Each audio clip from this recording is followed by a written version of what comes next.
என் ஆண்டவர் யார் தெரியுமாங்க? சின்னவனை 1000ஆகவும் சிறியவனை. இவனுக்கு என்னங்க பேக்ரவுண்ட் இருக்கு? எனக்கு என்ன ஆச்சரியம்னா, நான் நம்புறேன் இயேசு போகும்போது ஒரு செட்டு ட்ரெஸ்ஸோட போயிட்டு இருக்கிறார். ஏன்னா அவன் என்ன இல்லாம இருந்தான்? வஸ்திரம் இல்லாம இருக்கிறான். ஜனங்கள் வந்து பார்க்கும்போது அவன் எப்படி இருக்கிறான் தெரியுமா? வஸ்திரம் தரித்து இருக்கிறான். இந்த ட்ரெஸ் எங்க இருந்து வந்துச்சு? ஆண்டவர் தெளிவாதான் போயிருக்கிறார். தெரியும் அவனுக்கு நான் சுகத்தை கொடுத்துருவேன். இன்னொரு சத்தியத்தை சொல்லவா? அப்பா வந்துட்டாருன்னு வைங்களேன், எது எது இல்லையோ அது எது இருக்கும். ஆமே. சோ பாரம் சுமந்து வலி. இவன் வலியில தன்னைத்தானே என்ன பண்ணுவான் தெரியுமா? காயப்படுத்தி. இந்த பிசாசு பிடிக்கிறது அது தெரியும். அது ஒருத்தனை பிடிச்சிட்டு வைங்களேன், அந்த பிசாசு பிடித்து இருக்கும் போது அவன் ரொம்ப வயலண்ட் ஆயிரும். வயலண்ட் ஆகி என்னெல்லாமோ செய்ய வச்சுட்டு அந்த பிசாசு கொஞ்சம் சைலண்ட் ஆகும். பிசாசு சைலண்ட் ஆகும் போது இவன் அந்த சுயநினைவு கொஞ்சம் வரும்போது, ஐயா நான் இப்படி பண்ணிட்டேனே, இப்படி நினைச்சு தன்னைத்தானே வருத்தி கொள்வான். ஒருத்தனை வேதனைப்படுத்தி ரசிக்கிறது யார் தெரியுமா? பிசாசு. இதை சொல்லும் போது ஒரு செய்தி சொல்லுங்க, இன்னொருத்தங்க வேதனையை ரசிக்கவே கூடாது. அது சத்துருவா இருந்தாலும். உன் சத்துரு விழும்போது நீ என்ன செய்யாத? சந்தோஷப்படாத. அது சாத்தானுடைய ஐயோ பாரு சொல்லிட்டு இல்ல. யூதாசுக்கு நடக்க போகிற வேதனை அறிந்து இயேசு அழுதார். ஐயோ இவன் இப்படி பிறக்காம இருந்திருந்தா நலமா இருக்கு. இவன் மட்டும் இப்படி பிறக்காம இருந்திருந்தா. இயேசு சொல்லி இருக்கலாம்ல சீஷர்கள்ட்ட, நீங்க சுவிசேஷத்தை பிரசங்கிக்கும் போது யூதாச சொல்லுங்க, என்ன காட்டி கொடுத்தா இப்படிதான். அது சொல்லல.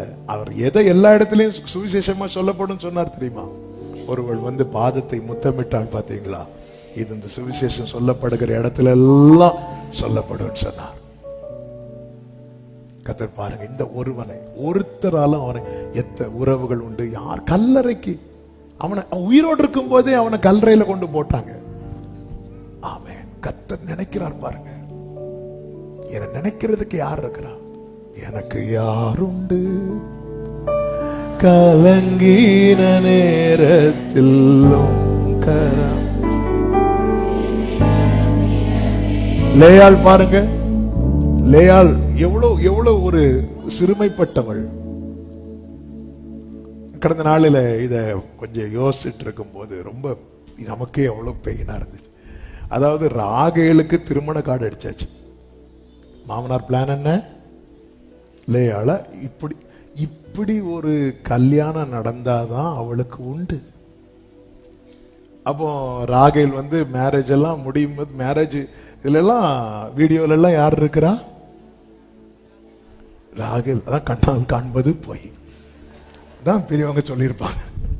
வீடியோல எல்லாம் போட்டோல எல்லாம் ராகேல் உள்ள அந்த லேயாள் அந்த ரூமுக்குள்ள எப்படி போயிருந்திருப்பா, எவ்வளவு வலியோட போயிருப்பா. இன்னொரு எவ்வளவு பெயின் அந்த லேயாள், அதுவும் மூத்த பிள்ளை, எப்படி இருக்கும் அந்த வலி. ஆனால் அவன் போற வேற வழி இல்லாம, ஏன் எனக்கு இப்படி ஒரு லைஃப் கிடைச்சாதான் உண்டு. வேதம் சொல்லுகிறது, அவள் அற்பமா எண்ணப்பட்டதை கர்த்தர் பார்த்தாராம். அவ வயிற்றுலதான் யூதாவை கொடுத்தார். அந்த யூதா கோத்திரத்துலதான் இயேசு வந்தார். நினைக்கிறதுக்கு ஒருத்தர் இருக்கிறாருங்க. நினைக்கிறதுக்குன்னே, என்ன நினைக்கிறதுக்குன்னே ஒருத்தர் இருக்கார். ஹல்லேலூயா. ஆமென். ஆமென். அடுத்தவர் என்ன செய்கிறார் தெரியுமா? விண்ணப்பத்தை கேட்கிறார். சங்கீதம் 69:33 கர்த்தர் எளியவர்களின் விண்ணப்பத்தை கேட்கிறார் என்று சொல்லப்பட்டிருக்கிறது. ஏன் இங்க எளியவர்கள் பொதுவாக பாருங்க, இந்த எளியவர்களுக்கு வாய்ஸ் கிடையாது. நூற்றுக்கு அதிபதி இயேசுவினிடத்துல வந்தான் அல்லவா? என்ன சொல்லுவான்?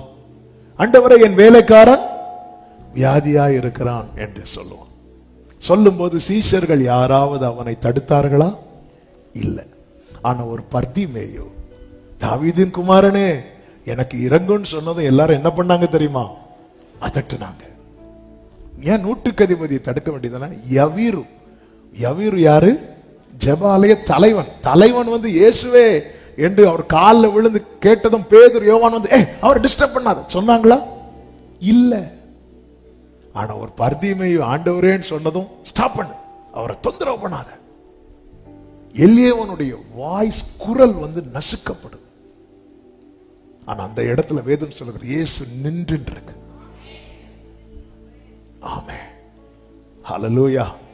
உன் குரலை சுத்தி இருக்கிறவங்க ஒடுக்குறாங்கன்னா புரிந்துக்கோ, அந்த சத்தத்தை அவர் கேட்கிறார் அர்த்தம். ஆண்டவர் நிக்கிறார், அவனை இங்க கூட்டிட்டு வாங்க அப்படின்னு கத்துறோம். அவனை ஸ்டாப் பண்றான். ஏன் அவனை ஸ்டாப் பண்ணா கேட்கறதுக்கு யாரும் இல்ல. நூற்றுக்கு அதிபதியை ஸ்டாப் பண்ண முடியுமா? ஸ்டாப் பண்ணா இருக்கிறாங்க 100 பேர். ஸ்டாப் பண்ண முடியுமா? ஜெபாலய தலைவனை ஸ்டாப் பண்ண முடியுமா? ரெஜிஸ்டர்ல இருந்து பேரை வெட்டிடுவாரு. பர்திமேயு ஸ்டாப் பண்ணலாம். அவன் வழியில உட்கார்ந்து பிச்சை கேட்றான், அவனை ஸ்டாப் பண்ணலாம். இவனை ஸ்டாப் பண்ணா யாரும் கேட்க மாட்டாங்க. ஆமென். உங்களுக்கு வலி கொடுத்தா யாரும் கேட்க மாட்டாங்கன்னா சும்மா போறவங்க கூட உங்களுக்கு வலி கொடுத்துட்டு இருப்பான். இவங்களை கிட்ட விளையாடக்கூடாது அப்படிங்க, இவங்க தெரியும்ல இவங்க அப்படின்னு ஒரு ஒரு ஒரு இமேஜ் வந்துட்டுனாலே யோசிப்பாங்க. பொதுவாக அப்படிதாங்க. எல்லா இடத்துலயும் பாருங்க, சிலர் எல்லாம் அரெஸ்ட் பண்ணும்போது பார்த்திருக்கீங்களா? தர தர தரன்னு எழுதிடுவான். சிலர் எல்லாம் சுமந்து கொண்டு போவாங்க. ஏன்னா பிரச்சனை பெருசாயிரும்.